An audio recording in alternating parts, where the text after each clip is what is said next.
धूम्रपान घातक है और उसका धुआं भी। ये सच है क्या? धूम्रपान आपके लिए हानिकारक है और आपके चाहने वालों के लिए भी। पापा क्या हुआ? फिक्र मत करो बेटा, अब हम धूम्र मुक्त रहेंगे। पापा अब सबसे प्यारे हो। दूसरों को आपके धूम्रपान करने की कीमत न चुकाने दें। धूम्रपान पड़ेगा महंगा। राष्ट्रीय स्वास्थ्य मिशन, स्वास्थ्य विभाग हरियाणा द्वारा जनहित में जारी। नमस्कार, ये आकाशवाणी चंडीगढ़ है। अब आप प्रतिका से प्रादेशिक समाचार सुनिए। पहले इस बुलेटिन के मुख्य समाचार। मेडिकल प्रवेश परीक्षा नीट में ग्रेस या पूरक अंक पाने वाले 1563 अभ्यर्थियों की 23 जून को दोबारा परीक्षा होगी। हरियाणा के शहरी क्षेत्रों में कृषि भूमि की खरीदो फरोख्त के लिए नगर परिषद या नगर पालिका से शून्य देयता प्रमाण पत्र एनडीसी लेने की शर्त समाप्त हुई। हरियाणा में 21 जून को मनाए जाने वाले 10वें अंतर्राष्ट्रीय योग दिवस की तैयारियां शुरू। विभिन्न जिलों में प्रशिक्षण शिविरों का आयोजन जारी। हरियाणा के श्रम मंत्री मूलचंद शर्मा ने कहा कि बल्लभगढ़ के सेक्टर 23 में राजकीय सह शिक्षा महाविद्यालय बनाया जाएगा।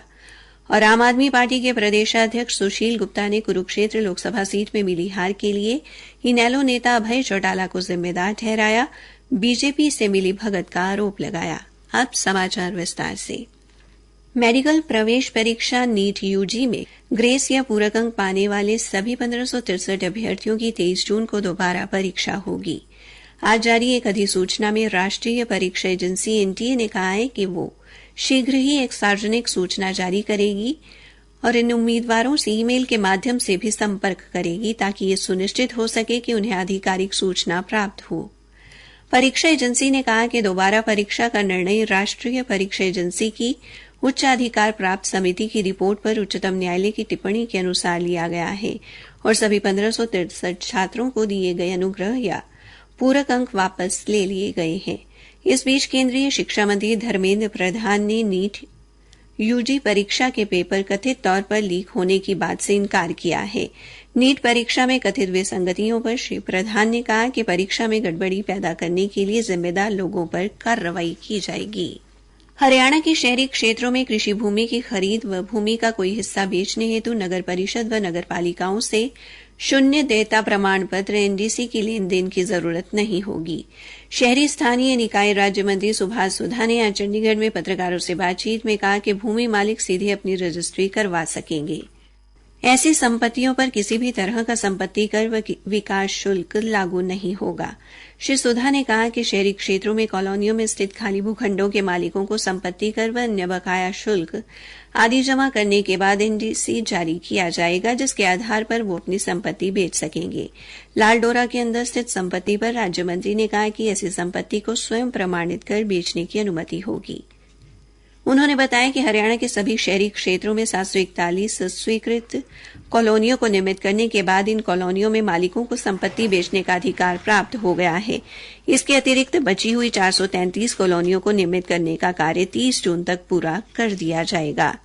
इसके अतिरिक्त 705 छोटे क्षेत्रों को भी निर्मित किया जा चुका है और ऐसे बचे हुए लगभग 1200 क्षेत्रों जो सरकारी भूमि पर वन क्षेत्रों में या हरित पट्टी और सड़क की भूमि पर होंगे, उन्हें छोड़कर बाकी को 30 जून तक अधिकृत कर दिया जाएगा। राज्य मंत्री ने कहा कि 1,17,705 संपत्तियों पर आपत्ति लगने की वजह से लोग राशि जमा नहीं कर पा रहे थे, उन्हें अब राशि जमा करने की सुविधा प्रदान कर दी गई है। हरियाणा सरकार ने शहरी क्षेत्रों में हरियाणा राज्य विकास प्राधिकरण, हरियाणा राज्य औद्योगिक एवं संरचना विकास निगम, नगर एवं आयोजना विभाग की लाइसेंस शुदा कॉलोनियों को छोड़कर नगर निकायों के नियंत्रण में अन्य संपत्तियों का परिवार में बंटवारा करने का अधिकार प्रदान किया है। शहरी स्थानीय निकाय राज्य मंत्री सुभाष सुधा ने बताया कि संपत्ति का सबसे छोटा हिस्सा 50 गज तक का हो सकता है, अर्थात 100 गज के भूखंड के 2 हिस्से ही किए जा सकते हैं। उन्होंने कहा कि मृत्यु के मामले में वसीयत के आधार पर अथवा किसी अन्य कारण से मालिक को संपत्ति का हक देने में आ रही दिक्कतों को दूर करने के लिए भी कदम उठाया गया है। श्री सुधा ने बताया कि नगर निकाय उनके आवेदन पर 2 अखबारों में 30 दिन का नोटिस जारी करके और उसके बाद उत्तराधिकारी का निर्णय लेकर संपत्ति हस्तांतरण की अनुमति प्रदान कर देगा। ऐसा करने से लोगों को इंतजार नहीं करना पड़ेगा और उनको संपत्ति का अधिकार तुरंत प्राप्त हो जाएगा। प्रादेशिक समाचार आकाशवाणी चंडीगढ़ से प्रसारित किए जा रहे हैं। हरियाणा में 21 जून को मनाए जाने वाले 10वें अंतर्राष्ट्रीय योग दिवस की तैयारियां शुरू हो गई हैं। पंचकुला के परेड ग्राउंड और फरीदाबाद के सेक्टर 12 के खेल परिसर में आज से 15 जून तक योग प्रशिक्षण शिविर का आयोजन किया जा रहा है, जिनमें भी प्रशासन द्वारा व्यापक स्तर पर तैयारियां की जा रही हैं और उपमंडल स्तर पर सभी को योग के महत्व के बारे में बारीकी से बताया जा रहा है। जींद जिले के जुलाना उपमंडल के राजकीय महाविद्यालय में भी योग प्रशिक्षण शिविर लगाए जा रहे हैं। जुलाना की नोडल अधिकारी डॉक्टर सोनिया ने आकाशवाणी को बताया, सर, जैसा कि आप सभी को पता ही है कि 21 जून को हम अंतर्राष्ट्रीय योग दिवस के रूप में मनाते हैं और इस बार हम 10वां अंतर्राष्ट्रीय योग दिवस मनाने जा रहे हैं। तो उसी के चलते जो प्रशासनिक जो प्रोटोकॉल के तहत शिविर का आयोजन किया गया था, तो 10 से लेकर 12 तक, जिसमें अधिकारियों और कर्मचारियों ने योग प्रोटोकॉल का प्रशिक्षण किया और उसके बाद हम जैसे डीपी पीटीआई इनका ट्रेनिंग का हम प्रशिक्षण शिविर करवा चुके हैं। तो इस तरह का आयोजन किया गया, तो जो एक सफल आयोजन रहा, ताकि हम 19 जून को एक पायलट रिहर्सल करेंगे और 21 जून को हम 10वां अंतर्राष्ट्रीय योग दिवस मनाएंगे और नई अनाज मंडी जुलाना में। जींद में आयुष विभाग से डॉक्टर योगेश कुमार ने बताया कि आज स्थानीय राजकीय कन्या वरिष्ठ माध्यमिक विद्यालय में भी योग शिविर का आयोजन किया गया। हरियाणा सरकार ने नागरिक शिकायतों और उनकी वर्तमान स्थिति की रिपोर्टिंग के लिए जिला प्रशासन द्वारा अपनाई जाने वाली मानक संचालन प्रक्रिया जारी की है। मुख्य सचिव TVSN प्रसाद द्वारा चंडीगढ़ में जारी आदेशों में उपायुक्तों को मुख्य सचिव कार्यालय को शिकायतों की रिपोर्टिंग करते समय विशिष्ट दिशा निर्देशों का पालन करने का आदेश दिया गया है। इन आदेशों के अनुसार जिलों को नागरिक शिकायतों की विस्तृत रिपोर्ट मुख्य सचिव कार्यालय को प्रतिदिन दोपहर 3 बजे तक ईमेल के माध्यम से प्रस्तुत करनी होगी। हरियाणा के श्रम मंत्री मूलचंद शर्मा ने कहा कि बल्लभगढ़ के सेक्टर 23 में राजकीय सह शिक्षा महाविद्यालय बनाया जाएगा। उन्होंने कहा कि महाविद्यालय में दाखिले की प्रक्रिया इसी शैक्षणिक सत्र से शुरू कर दी गई है। महाविद्यालय के नए भवन का निर्माण होने तक कक्षाएं खेड़ी गुजरा स्थित राजकीय महाविद्यालय में लगाई जाएंगी। उन्होंने कहा कि शहीद भगत सिंह के नाम पर बन रहे इस महाविद्यालय के भवन निर्माण पर 22 करोड़ रुपए की लागत आएगी। महाविद्यालय को उच्चतर शिक्षा विभाग की ओर से विभिन्न विषयों के साथ कला संकाय में 160 और कॉमर्स संकाय में 80 सीटें भरने की मंजूरी मिली है। आम आदमी पार्टी के प्रदेशाध्यक्ष सुशील गुप्ता ने कहा है कि आगामी विधानसभा चुनाव में कांग्रेस के साथ गठबंधन का फैसला पार्टी प्रमुख अरविंद केजरीवाल करेंगे। रोहतक में मीडिया से बातचीत में श्री गुप्ता ने कहा कि फिलहाल सभी 90 विधानसभा क्षेत्रों में पार्टी संगठन को मजबूत किया जाएगा। कुरुक्षेत्र लोकसभा चुनाव में मिली हार पर उन्होंने कहा कि गठबंधन के सहयोगियों ने पूरी ईमानदारी से मदद की, लेकिन इनेलो नेता अभय चौटाला ने बीजेपी से मिली भगत कर चुनाव लड़ा, जिससे उनकी हार हुई।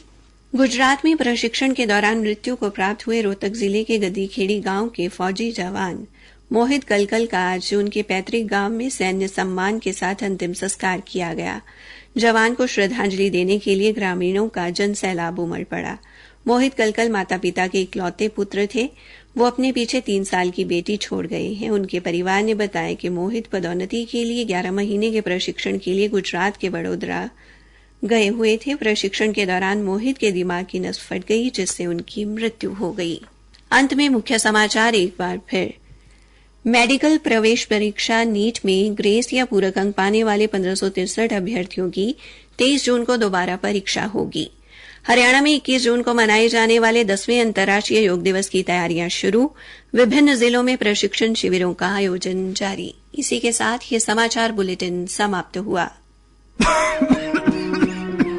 पापा, टीवी में कहते हैं धूम्रपान घातक है और उसका धुआं भी। ये सच है क्या?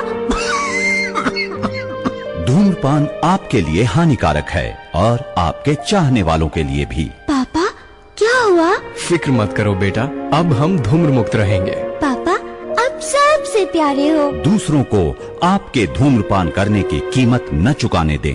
धूम्रपान पड़ेगा महंगा। राष्ट्रीय स्वास्थ्य मिशन, स्वास्थ्य विभाग हरियाणा द्वारा जनहित में जारी।